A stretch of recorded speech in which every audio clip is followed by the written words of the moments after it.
You just got the offer, $75,000 a year. You're excited, you're thrilled. You call your parents and tell them the good news. You start mentally calculating what you can afford now. 75,000 divided by 12 is 6250 a month. You can finally get that nicer apartment, maybe lease a decent car, actually start saving. You show up on your first day feeling like you've made it. 2 weeks later, your first paycheck hits your account. You open your banking app expecting to see about $3,000. Instead, you see $2,100. You stare at the number confused. You check the pay stub. Federal tax, state tax, Social Security, Medicare, health insurance, dental, vision, 401k contribution that you vaguely remember agreeing to. By the time all the deductions are done, your $75,000 salary turned into a $47,000 take-home. Your $6,250 a month is actually $3,900. That nicer apartment you were planning, you can't actually afford it. That car lease, completely out of budget. You just discovered that your salary and your actual money are two very different things. My name is Smith, and I spend way too much time thinking about how salary numbers create financial illusions that cause people to overspend and undersave for their entire careers. If you're someone who's ever made financial decisions based on your gross salary instead of your take-home pay, or who's felt broke despite making what sounds like good money, hit subscribe and give this video a thumbs up. Because what I'm about to show you is going to completely change how you think about salary, compensation, and whether you're actually being paid what you think you're being paid. So let's talk about the salary illusion. Because here's the thing, your salary is not your income. Your salary is a number that your employer uses for negotiations and that you use for bragging. But it has almost nothing to do with the amount of money you actually get to spend. And the gap between those two numbers is where most people's financial planning falls apart. Here's what most people don't realize. When you tell someone you make $75,000 a year, you're giving them a number that's about 35 to 45% higher than what you actually receive. You're describing your gross income, not your net income. And every financial decision you make based on that gross number is going to be wrong, because you're working with imaginary money. Now look, let me show you the actual math on this, because once you see how much of your salary you never actually see, you're going to understand why you feel broke even when your salary sounds impressive. Let's start with a $75,000 salary in a typical state. Federal income tax is going to take about 12 to 15% depending on your deductions. So let's say $10,000. State income tax, if you're in a state that has it, another 4 to 6%, so about $4,000. Social Security tax is 6.2%, $4,600. Medicare is 1.45%, about $1,100. That's about $20,000 gone before we even get to voluntary deductions. But we're not done. Health insurance for a single person through your employer runs about $200 to $300 a month. Let's say $2,800 a year. If you're contributing to a 401k at the recommended 10%, that's $7,500. Maybe you're paying for dental and vision, another $500. Parking, if you work downtown, another $1,200. We're now at about $48,000 in deductions. Your $75,000 salary just became $27,000. Your monthly take-home is about $2,250, not the $6,250 that the salary number suggests. But here's where it gets interesting. Most people don't realize this until they get their first paycheck. They've already signed a lease based on the gross number. They've already committed to car payments. They've already planned their spending. And now they're in a hole before they even start. They thought they were making $75,000, but they're actually living on $27,000 after deductions. And that's not enough to support the lifestyle they thought they could afford. Now look, let me talk about lifestyle creep, because this is where the salary illusion becomes truly dangerous. You get promoted. Your salary goes from $75,000 to $85,000. $10,000 raise. Amazing. You did it. You're moving up. But here's what actually happens. That $10,000 gross increase is about $6,000 after taxes and deductions, about $500 a month in actual take-home. But because you're thinking in terms of the $10,000, you feel like you can afford $800 more in lifestyle expenses. New car payment, bigger apartment, more expensive habits. Within 6 months, you're spending more than your raise actually gave you. You're making more money, but you're less financially secure than before. That's the salary illusion at work. You're basing your lifestyle decisions on gross salary increases while your actual spending power increased by much less. Over the course of a career, this is how people end up making six figures and living paycheck to paycheck. According to data on high income earners, about 30 to 40% of people making over $100,000 a year report living paycheck to paycheck. How is that possible? Because they're spending based on their gross income while living on their net income. They think they make 120,000, so they spend 90,000, but they only take home 75,000 after everything. They're spending more than they actually earn because they're confused about what they actually make. Here's what most people don't realize. The salary illusion gets worse as you earn more because you jump into higher tax brackets and your deductions often increase. Someone making 50,000 might take home about 68% of their gross. Someone making 150,000 might only take home about 58%. The more you make in gross terms, the bigger the gap between what you think you make and what you actually get. But lifestyle expectations scale with gross income, not net income. That's the trap. Think about it like this. You're making 50,000 and taking home 34,000. You get a promotion to 100,000. Sounds like you doubled your income, right? But your take home only went from 34,000 to about 58,000. That's a 70% increase in actual spending power, not a 100% increase. If you double your lifestyle expenses because you think you doubled your income, you just went from financially stable to financially stressed, despite the massive promotion. Now, you might be thinking, okay, Smith, I get it. I need to focus on take home, but how do I actually do that when everyone talks in terms of gross salary?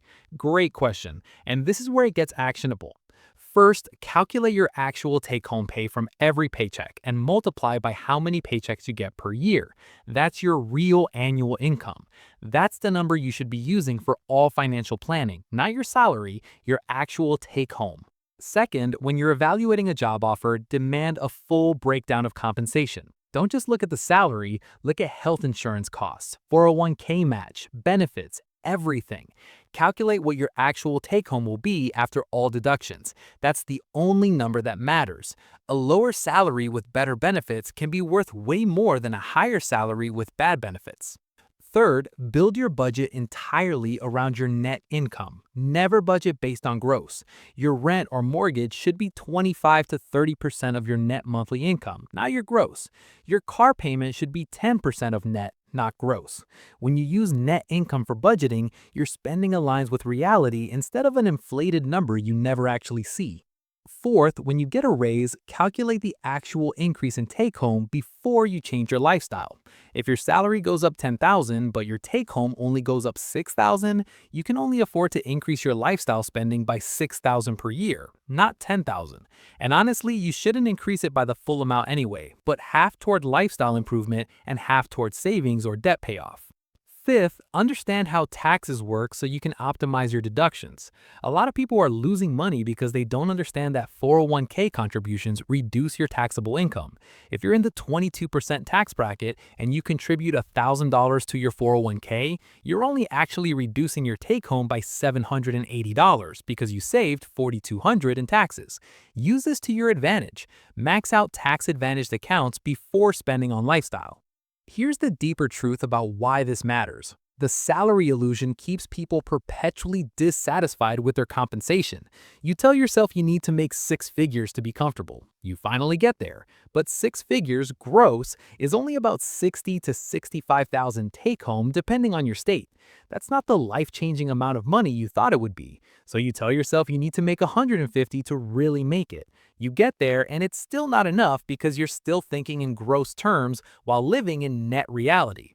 This is how people end up on an endless treadmill of salary chasing while never feeling financially secure. They keep raising their lifestyle expectations based on gross salary increases while their actual financial situation barely improves because the gap between gross and net keeps growing. They're working harder, earning more, and somehow getting less secure because they're anchored to the wrong number. Think about career decisions through this lens. You get offered a job in a different city. The salary's 10,000 higher, which sounds great. But the new city has state income tax while your current city doesn't. The cost of living is higher, housing is more expensive. Your actual take home after all expenses might be less than what you're currently making despite the higher salary number. But you take the job because the salary sounds better. You just made yourself poorer while thinking you were getting richer. Or consider the reverse. You're offered a remote job that pays slightly less in gross salary, but you can live anywhere. You move somewhere with no state income tax and low cost of living. Your gross salary went down, but your actual purchasing power went up significantly. That's the kind of decision you can only make correctly when you're thinking in net terms instead of gross terms. Now look, let me give you some real examples of how thinking in net instead of gross changes decisions.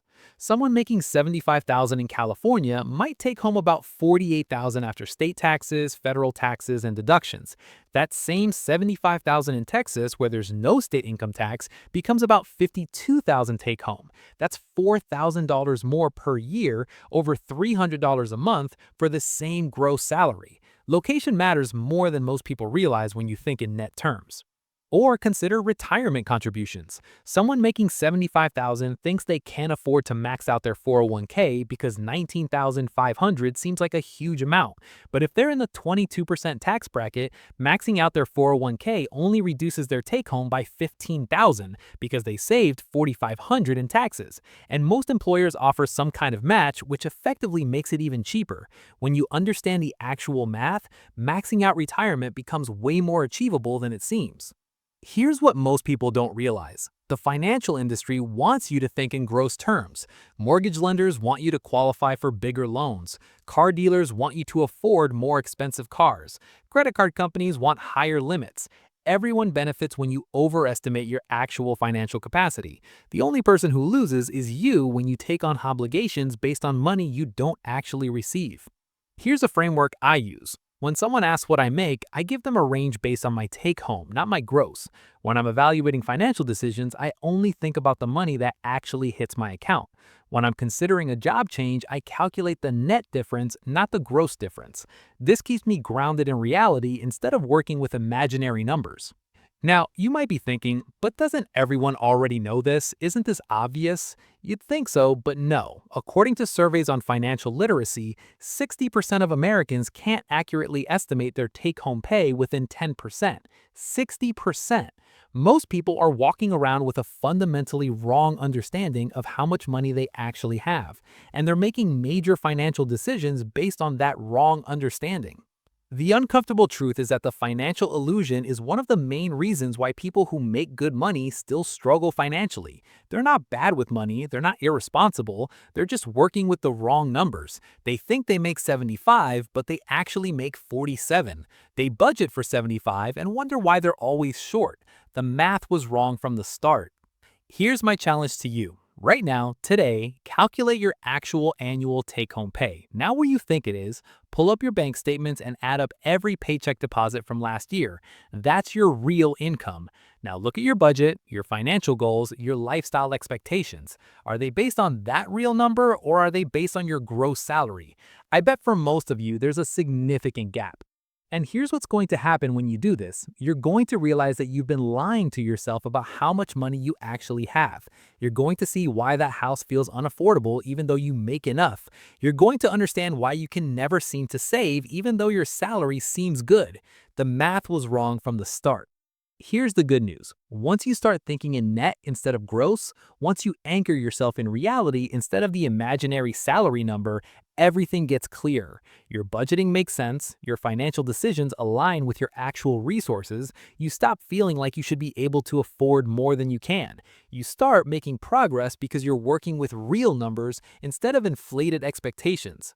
The salary illusion is powerful because everyone participates in it. Your employer uses it in job offers, your friends use it when comparing incomes, society uses it as a measure of success. But you don't have to fall for it. You can choose to think in terms of what you actually receive instead of what sounds good on paper. You can build your financial life around reality instead of around an attractive fiction. Your salary is marketing. Your take-home is reality. Stop making decisions based on marketing.